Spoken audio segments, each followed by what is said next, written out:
Hello guys. आज की video में पढ़ेंगे एक्टिव एंड पैसिव। ठीक है, this is a grammar topic of B1। So what is a active and passive. Normal आपने सेंटेंस देखे होंगे जिसमें क्या होता है, नॉर्मल क्या होता है, फर्स्ट हमारा सब्जेक्ट है, देन वर्ब है, देन ऑब्जेक्ट है, that is a normal sentence, that is a active. Passive में क्या होता है, जब हम हमारे जिस चीज़ पे काम हो रहा है, ठीक है, जिस ऑब्जेक्ट पे काम हो रहा है उसको हम ये कहते हैं प्रेफरेंस देते हैं।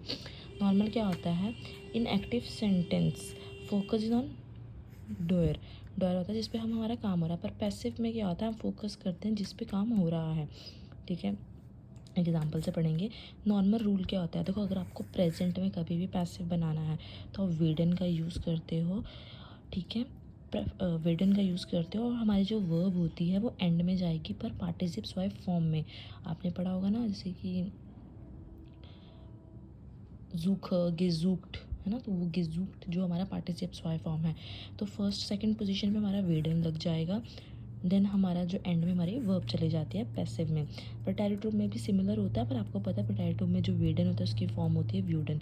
तो व्यूडन हमारा सेकंड में रहता है और हमारी वर्ब जो है एंड में जाती है पर पार्टिसिप्स वाई फॉर्म में। अब क्या होता है, in accusative sentence object become the subject. अब अक्कुजाटिव सेंटेंस में क्या होता है, जो हमारा ऑब्जेक्ट है वो सब्जेक्ट बन जाता है। कैसे, अगर मान लो आपने कोई चीज़ लिखी है, कोई सेंटेंस लिखा है, आपका ऑब्जेक्ट है अक्कुजाटिव, तो उसने तो अगर वो मस्कुलिन है तो वहाँ पे वो देन आर्टिकल लेगा, बट जब मैं उसको सब्जेक्ट बनाऊँगी तब वो वहाँ पे देयर लेगा नॉमिनेटिव केस। ठीक है, doer can be written or omitted in a passive sentence depending on the sense. Doer is not be important. अब क्या होता है, आप चाहो तो आप लिख सकते हो ड्यूर को, और अगर आप नहीं चाहते तो आप नहीं भी लिख सकते हो, इट इज़ अ ऑप्शनल। ठीक है, वी राइट द ड्यूर, अगर आपको लिखना है तो आप फ़ोन के साथ लिखोगे डाटिव में। ठीक है, आगे हम एग्जाम्पल के साथ समझेंगे। अब नॉर्मल कंजुगेशन क्या होती है, इश वेडर, दो वियर्स्ट, एर जी वियर्ड, वियर वेडन, ईयर वेटेड, जी वेडन। इश व्यूडर, दो व्यूडेस्ट, एर जी व्यूडर, वियर व्यूडन, ईयर व्यूडेड, जी व्यूडन। दिस इज़ अ कंजुगेशन जो आपको पता होनी चाहिए कि प्रेजेंट में आप ये यूज़ करोगे और पास्ट में आप ये यूज़ करोगे। और जब भी आप पास्ट में बनाओगे तो आप हमेशा प्रोटाइटर में ही यूज़ करोगे, but the गुडेस्ट thing is that आपका जो प्रोटाइटर में यूज़ होगा वो आपकी जो वर्ब होगी वो पार्टिसिप्स वाई फॉर्म में ही बनेगी, बट आप एक व्यूडन जो है वो प्रोटाइटरम का यूज़ करते हो। Let's see example. ये फर्स्ट है नॉर्मल। अब इश ज़ूखे आइनन मन। ठीक है, इश ज़ूखे आइनन मन। अब मैंने, ये है मेरा नॉर्मल, ये मेरा सब्जेक्ट है, ये मेरी वर्ब है और ये मेरा ऑब्जेक्ट है, नॉर्मल सेंटेंस। पैसिव में क्या होता है, आप हमेशा फोकस करते हो अपने ऑब्जेक्ट पे, जिस पे काम हो रहा है उस पे, तो आप उसको पहले रखते हो आइनन। अब देखो यहाँ पे ये अकुजाटिव में था, बट अब मुझे इसको सब्जेक्ट बनाना है, तो सब्जेक्ट में क्या होगा, ये नॉमिनेटिव बनेगा, तो आइन मान वियर्ड गेजूक्ट। अब मैंने बोला था कि यहाँ पे ऑप्शन होता है कि आपने ड्यूर को लिखना है कि नहीं, तो इसको आपने लिखना है कि नहीं। ठीक है, तो आप सिंपल लिख सकते हो आइन मन वियर्ड gesucht, या फिर ein Mann wird von mir gesucht, a man is being seen by me। Normal में कहते हैं ना कि ये काम मैंने किया है, काम जो है मेरे द्वारा किया गया है, दैट इज़ अ पैसिव। मतलब आप उस काम को मेरे द्वारा किया गया है ऐसे बताते हो। Normal, I see a man is seen by me और सीन बाय मी। ठीक है, लाइक दैट। ये प्रोटाइटर में जी जेह आइना Hund.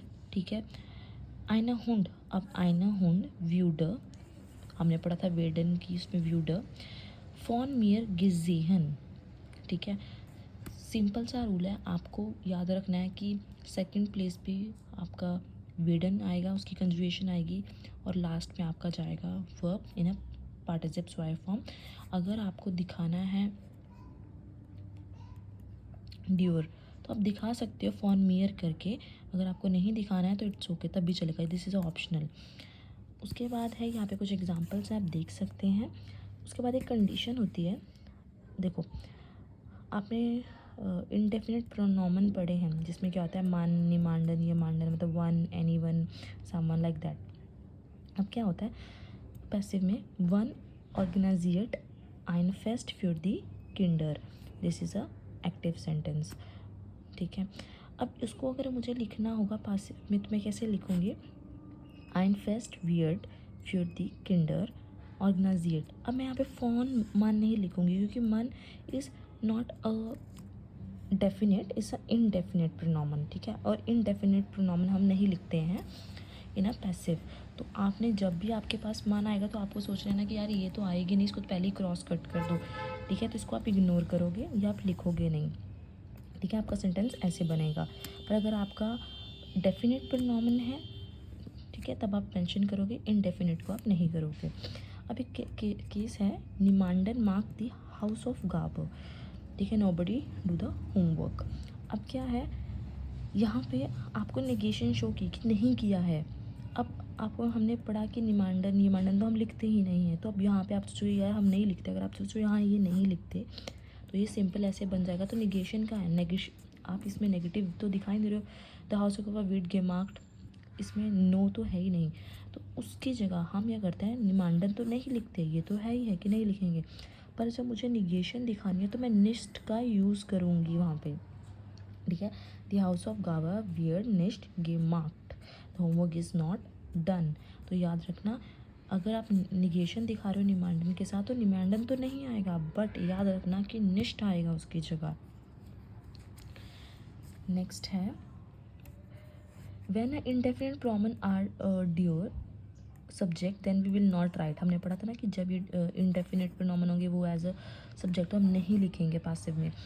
If we have a nimandan as a doer, so while making a passive sentence, we will have to add a निष्ठ. हम निष्ठ को ऐड करेंगे. इंडेफिनिट में होता है मान, निमांडन, ये मांडन. फिर दास पासिव, for the passive in the past जो होता है हम यूज़ करते हैं मोस्टली प्रिटेरिटम. क्लियर. तो दिस इज़ अ रूल जो आपको याद रखना है. दैट इज़ वेरी सिंपल कि आपको प्रेजेंट में वेडन का यूज़ करना है. वर्ब आपकी एंड में जाएगी पार्टिसिप स्वाई फॉर्म में. अगर आप ड्यूर को लिखना चाहते हो, मीन सब्जेक्ट को लिखना चाहते हो, फ़ोन करके लिखोगे और वो डाटिव में चला जाएगा. फ़ोन मियर है, फ़ोन डियर है, लाइक दैट. अगर आप नहीं भी लिखोगे तब भी चल जाएगा. So this is for today. Thank you for watching my video.